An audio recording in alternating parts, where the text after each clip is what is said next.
Good morning, dear students. Today we are going to start the very third part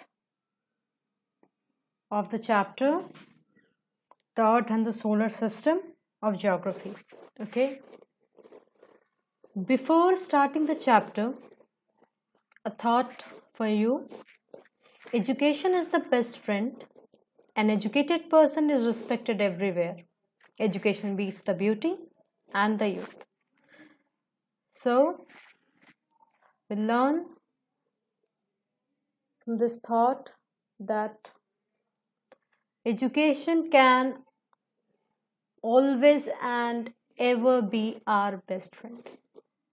Okay, education means the copies, the books. So let us start the chapter, the Earth and the Solar System. Okay, this is part 3. Moving on to the topics which we are going to discuss today. We are going to discuss our planet, the Earth. Okay, and then other planets in the solar system, the satellites and the moon, and then we'll have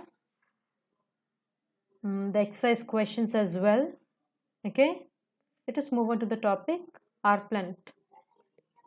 As we all know that our planet, the Earth, is the third planet from the Sun, the fifth planet in the solar system, the largest one among the inner planet. The Earth is our home and it is unique in the solar system. What is unique about our planet Earth?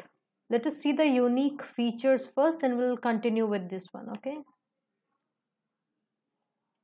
The unique features, the uniqueness of the Earth is due to these following reasons. It has the best location with reference to sun. Favorable climatic conditions is present for the origin and survival of various forms of life. The rotation of the Earth on its axis keeps the extremes of temperature between day and night with tolerable limits. Okay, rotation means you must have heard the poem, teddy bear, turn around. Okay, so the same way the Earth is moving, okay, on its axis, which is called rotation, and when it is moving around the sun, so you must have heard the poem, here we go around the mulberry bush. Okay, so suppose mulberry bush, the sun is the mulberry bush, and as the kids are revolving around, the planets are also revolving around that mulberry bush, that is the sun. That is called revolution. A favorable temperature for the existence of life. The range of the temperature is quite suitable and tolerable, wherein water can remain in its three forms, that is ice, water and vapor. The presence of adequate water in the oceans provides ideal conditions for origin and evolution of life. And the presence of atmosphere protects the earth from harmful ultraviolet radiations from the sun, which may cause skin disease or skin cancer. And not the least, but the important one, the oxygen-rich atmosphere is very much necessary for the survival of living beings. These are the uniqueness of the earth, okay, through which life is possible on earth. Let us move back to that slide, our planet, the earth, where we were. So, the only planet which is named after a mythological, which is not named after a mythological deity. Okay, this is the only planet which has not been named ever after a mythological deity. And the symbol of the planet is a circle. Suppose it's a circle. Okay, the symbol of the planet is the circle and containing two lines perpendicular to each other. Two lines are there which are perpendicular to each other. This is the symbol of the earth. Okay, I know the circle, the sign is, the perpendicular lines are not in between, but this is the symbol. Okay, and this two perpendicular lines are each representing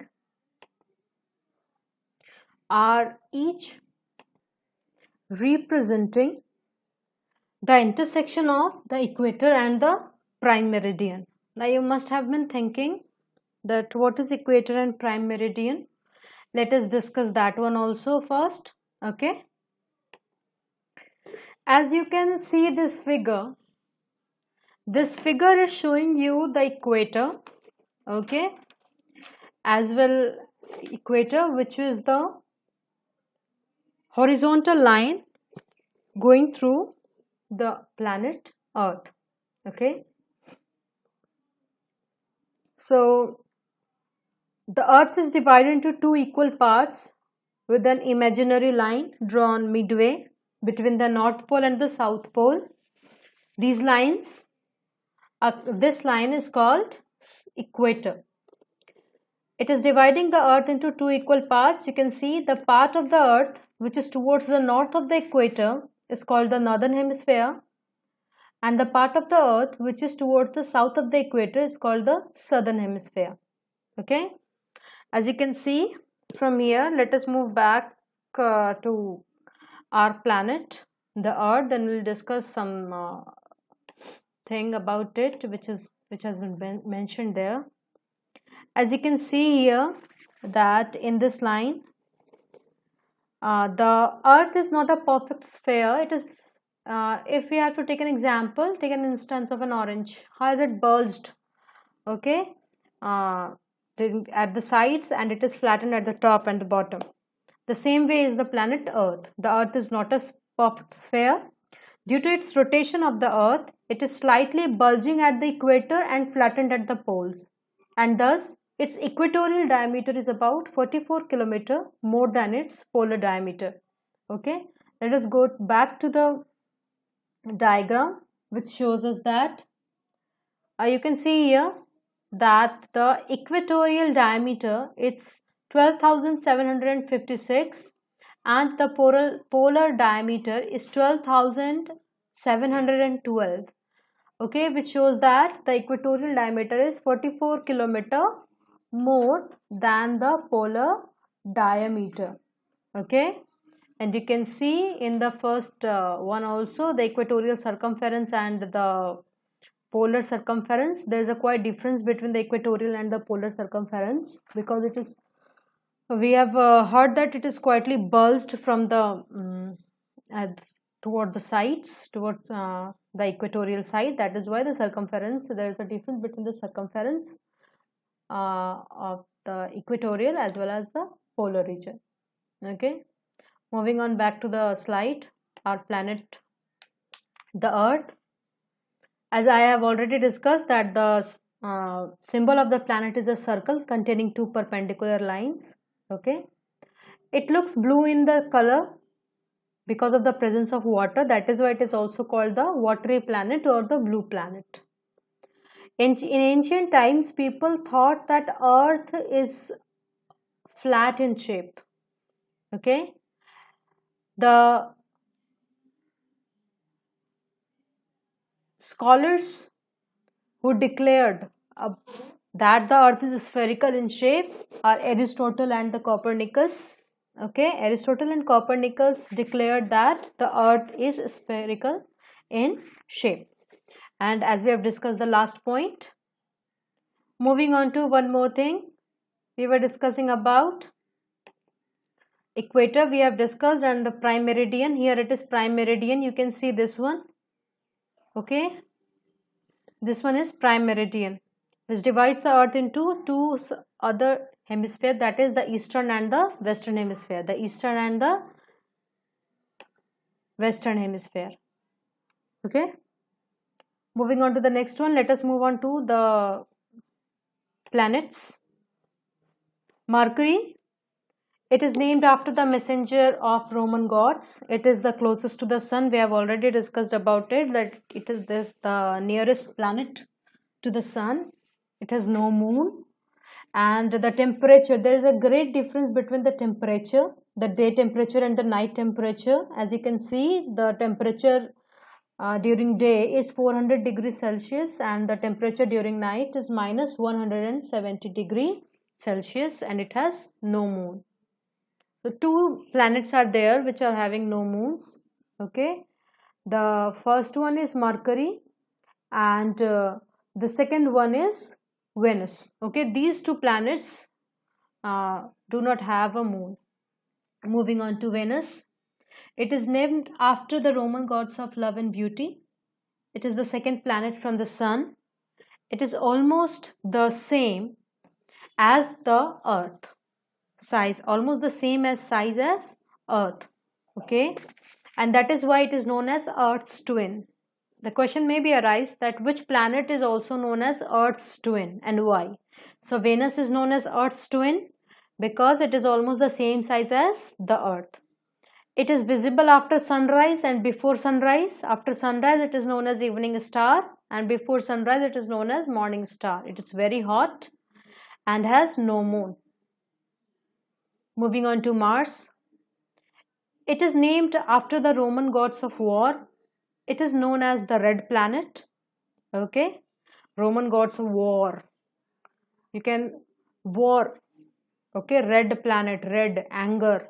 So you can connect the term red with war. Okay, it is about half the size of the sun. Sorry, the Earth. It is about half the size of the Earth, and it has two moons. Which planet has two moons? Mars has two moons. And which planet is known as the red planet? Mars is known as the red planet. Moving on to Jupiter. It is named after the ruler of Roman gods. And it is the largest planet of the solar system. NASA, National Aeronautics and Space Agency, has declared it a mini solar system. Can you imagine a mini solar system? Means it itself has 53 known moons. That is why it has been declared as the mini solar system. Okay, the NASA has declared which planet the mini solar system? Jupiter. Moving on to the next one, that is Saturn. The Saturn is named after Jupiter's father.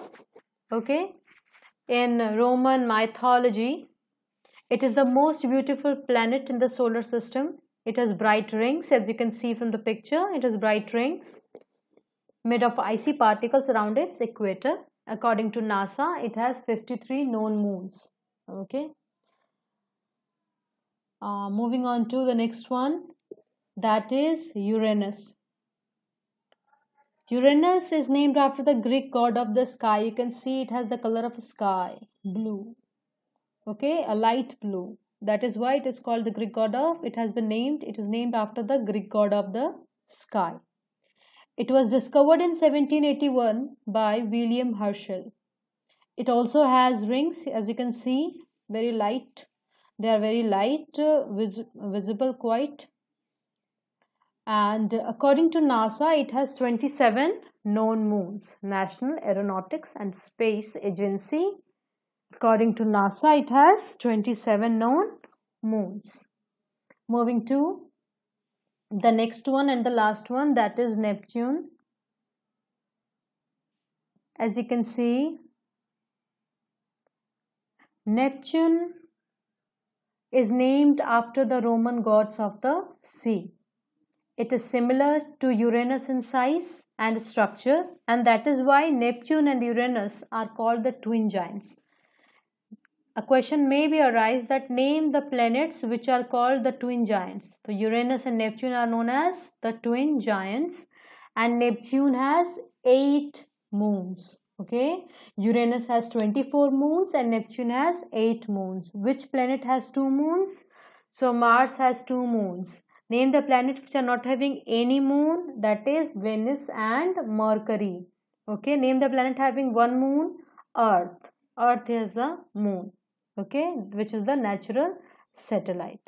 Here is a table from the book in which it is shown the astronomical symbols. You can see the symbol of the earth which I have drawn there, a circle and a plus sign in between showing the intersection of the equator and the prime meridian.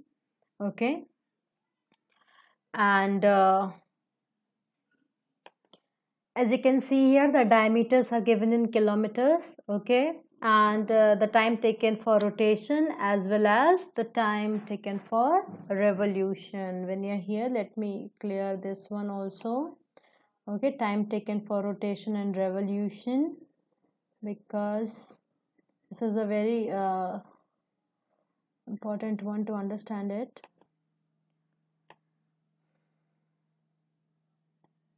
So let us see first that one. Okay, that is, let's see here only, I'll delete it later. Okay,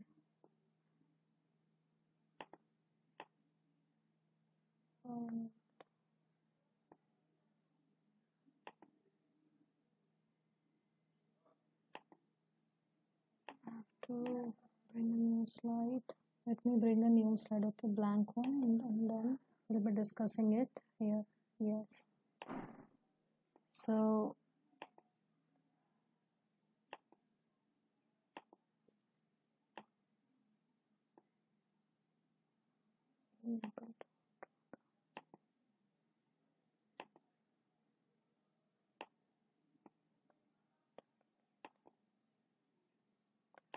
I'm unable to bring a circle in here, but let us bring from a diagram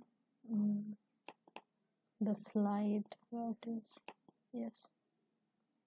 So we will try to understand it here when it comes to rotation and revolution. Rotation, it will be easy for us to understand here. As you can see, when the earth goes around itself, okay, we have already discussed it, that I've given you an example from the poem that teddy bear go around. So when it is moving on its own axis, that is called rotation. Okay, suppose this is a sun, suppose the next one is the sun. Okay, so what happens, the earth is moving around it, this movement is called revolution. But when it is moving on its axis, it is going around and round and round, that is called rotation. And it is when moving around the sun, it is called revolution. Okay, so let us move on to what we have discussed here. The time for rotation is given, the time for revolution is given, minimum and the maximum distance. As I have already said that the imaginary path is elliptical in shape. That is why the nearest distance will be have minimum distance. It is called minimum distance, and the farther distance will be the maximum distance. Okay. Moving on to the satellite. The word satellite is derived from the Latin word satellite, which means an attendant or a companion. The moon was the only known satellite in the solar system until 1610. And so you can see here, today there are more than 100 known moons, but until 1610, the only known satellite was the moon. Okay. Mercury and Venus are the only planets which do not have any known satellites.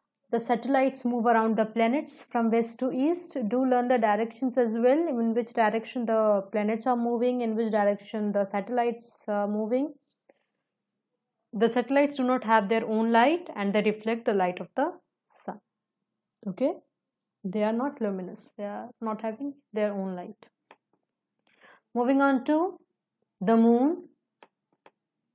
As you can see, the moon is the heavenly body which is the closest to the earth. The average distance of the moon from the earth is 3,84,400 kilometers. Its diameter is about 3,480. The moon appears larger and brighter than any other celestial bodies in the night sky. The reflected light of the sun from the moon reaches the earth's surface in about 1.3 seconds. We have already earlier discussed that the rays of the sun touches the surface of the earth in 8 minutes and 20 seconds. Here the rays of the moon, the light of the moon reaches the earth's surface in about 1.3 seconds. No life can exist on moon due to the absence of atmosphere and moisture. There is no sound because there is no air, there is no medium to carry the sound waves. That is why there is no sound. Okay.